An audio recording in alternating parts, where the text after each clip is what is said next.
balik lagi di channel saya. Seperti biasa, kita masih bahas jam tangan. Dan sebelumnya, saya ucapkan terima kasih buat kalian yang sudah komen, subscribe, dan juga share video-video saya. Buat kalian yang sudah kirim kritik dan juga saran, saya ucapkan terima kasih banyak. Semoga channel ini semakin berkembang dan bermanfaat untuk orang lain. Oke, hari ini kita nggak akan unboxing atau review jam tangan, tapi kita akan membandingkan ketiga jam tangan yang ada di depan saya. Di sini masing-masing ada Seiko, Laco, dan juga Hamilton. Tapi kita nggak akan bandingkan brand dari jam tangan ini ataupun movementnya, tapi kita akan bahas mengenai fungsi dari ketiga jam tangan yang ada di depan saya ini. Yang pertama ada Seiko SNZF 17 atau Sea Urchin dengan diver style seperti ini. Kemudian ada Laco Augsburg 39 mm dengan dial pilot Type A. Kemudian ada juga di sini Hamilton Khaki Field ya, mechanical dengan dial field watch. Oke, kita akan bandingkan spesifikasinya, tapi kita akan bahas fungsi dari ketiga jam tangan yang ada di depan saya ini. Yang pertama adalah diver watch. Jadi sejarah dari jam tangan diver ada banyak sumber yang mengklaim, ada beberapa brand juga yang mengklaim bahwa mereka merupakan jam tangan diver yang pertama. Salah satunya ada Rolex, kemudian ada juga Seiko. Dan jam tangan diver memiliki bezel yang bisa diputar, oke, seperti ini. Jadi guna bezel ini adalah untuk mengukur waktu ketika kita berada di dalam air atau dalam laut ya. Dan bisa juga digunakan untuk mengukur sisa oksigen yang ada di tabung oksigen kita. Seperti ini penampakannya. Biasanya bezelnya bisa diputar satu arah seperti ini. Kenapa nggak dua arah? Karena kalau dua arah, semisal dia tidak sengaja tergeser, itu akan membahayakan ketika kita menyelam ya. Karena ini digunakan untuk menghitung berapa oksigen yang tersisa yang kita miliki. Oke, seperti ini. Dan biasanya dia juga hadir dengan bracelet, atau kalau di Rolex biasanya dengan oyster bracelet ya. Seperti ini penampakannya.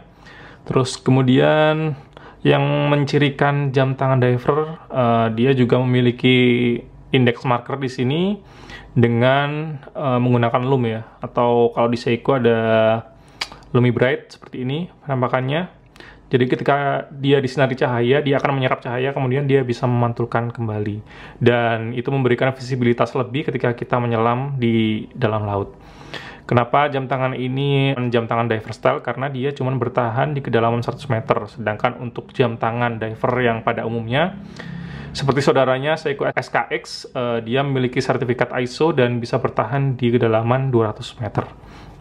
Jam tangan ini juga memiliki fitur day and date, tapi biasanya rata-rata jam tangan diver memiliki fitur date ya di sini ya. Oke, seperti ini. Dan biasanya mekanisme skrunya di sini biasanya menggunakan screw down ya. Kalau ini kan cuma ditarik gini aja. Kalau yang jam tangan diver pada umumnya biasanya menggunakan screw down. Jadi dia kita putar dulu, untuk kemudian baru bisa mengunci. Kalau enggak, dia akan terbuka dan menyebabkan air bisa masuk ke dalam movementnya. Ini kira-kira contoh dari jam tangan diver. Ada banyak brand jam tangan yang memproduksi jam tangan diver, mulai dari jam tangan Swiss, Rolex, sampai dengan jam tangan Jepang, yang Casio pun juga ada. Kita tahu ada Casio Duro yang dia menggunakan mesin quartz, tapi dia memiliki fitur jam tangan diver. Kita singkirkan, dan selanjutnya adalah jam tangan Flieger. Jadi sejarah dari jam tangan Flieger merupakan jam tangan yang didesain pada tahun 1940-an, tepatnya pada Perang Dunia Kedua. Jadi jam tangan ini digunakan oleh pilot, dan sebutan lainnya juga merupakan jam tangan pilot. Dan untuk dialnya ada dua macam, yaitu Type A dan Type B. Untuk Type A seperti ini penampakannya, jadi dia cuma ada marker angka-angka di sini, kemudian di tengah-tengahnya selalu ada segitiga dan titik dua di sini ya. Kemudian untuk Type B-nya biasanya mirip seperti jam tangan field watch ya, seperti ini biasanya. Di tengah-tengahnya ada marker menitnya. Dan Laco sendiri merupakan salah satu brand pionir dari jam tangan Flieger. Pada waktu itu diantaranya ada Stova, kemudian Laco, dan juga IWC ya. Dan Laco ini merupakan jam tangan dengan range harga paling murah yang bisa kalian dapatkan, dan dia memiliki nilai histori karena merupakan salah satu brand jam tangan yang mempelopori jam tangan Flieger. Oke, seperti ini. Jadi dia cukup sederhana untuk jam tangan Flieger karena jam tangan ini digunakan pilot untuk mengetahui waktu. Jadi fiturnya juga cukup simple. Fitur yang paling terlihat adalah dia diameternya biasanya cenderung besar. Untuk original jam Flieger atau jam pilot biasanya diameternya di atas 44 mm. Cuman ini karena sudah kontemporer dan ini sudah bukan aslinya, jadi ini cuma 39 mm. Dia biasanya memiliki fitur crown yang besar. Atau pilot pesawat tempur biasanya menggunakan sarung tangan yang cukup tebal sehingga cukup sulit untuk dioperasikan ketika crownnya kecil. Jadi mereka membuat crownnya besar agar lebih mudah untuk dioperasikan ya. Kemudian di sini markernya cukup legible dan cukup sederhana karena memudahkan pilot untuk membaca waktu saat dalam kondisi terbang ya.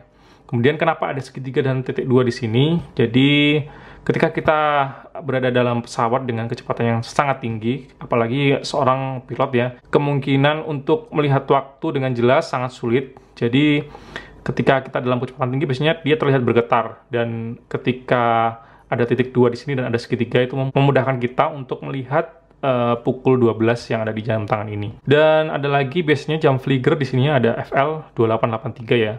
Tapi di sini nggak ada karena ini juga bukan yang sebenarnya.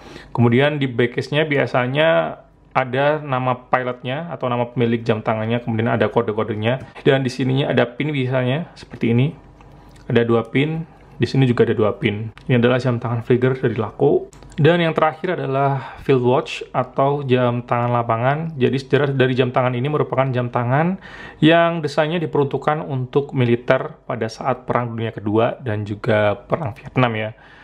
Ada beberapa jam tangan yang memproduksi jam tangan dengan spesifikasi seperti ini yang masuk dalam The Dirty Dozen ya.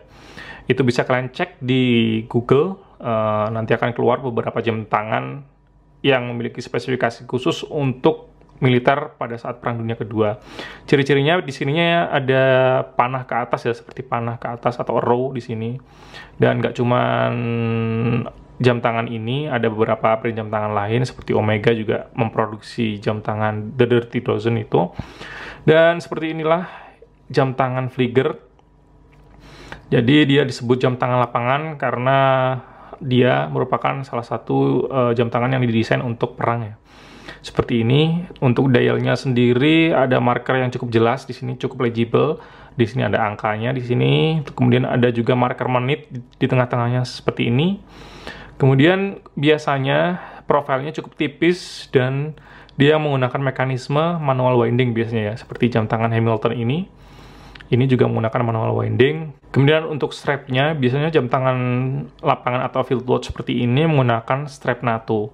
Karena apa? Jadi jam tangan ini merupakan jam tangan yang diperuntukkan untuk penggunaan yang berat ya, atau biasanya digunakan untuk perang.